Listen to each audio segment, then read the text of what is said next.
मैले दुईटा फिनिस गरेँ। शिक्षाम्बाले एउटा मात्रै खाँदैछ। एउटा फिनिसिङ गरेँ मैले। यता खाएकै छैन। एउटा सके अब यति खाएर चाहिँ आज मैले जितेँ। खाना चाहिँ खाइ हुँदैन होला। शिक्षाम्बा त्यही माथि जङ्गली त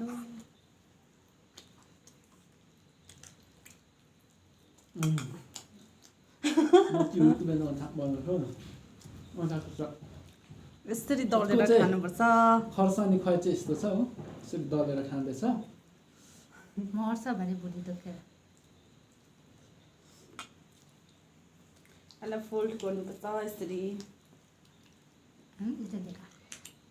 यसरी फोल्ड गर्नुपर्छ। अन्त यसलाई रोल बनाएर खानुपर्छ। एक रोल जस्तो बनाएर। म चाहिँ ठुलो मात्रै पाक्दैछु।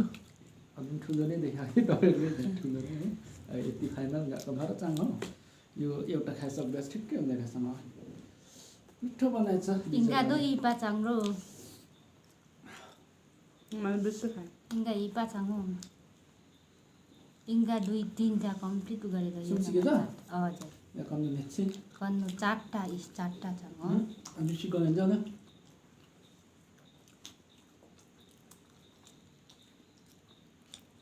तपाईहरुलाई बेला बेला हाम्रो भाषामा पनि तपाईहरुलाई सुनाउँदैछु यहाँ।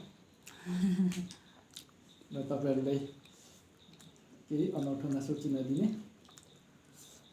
बेला बेला यहाँ हाम्रो आफ्नो भाषा पनि बोल्दैछौँ। बुझी पर्यो। खर्सानीले। अब अर्को पाली चाहिँ हामी अर्को मुकबाङ लिएर आउनेछौँ। अरु पनि ल्याउँछौँ हामी।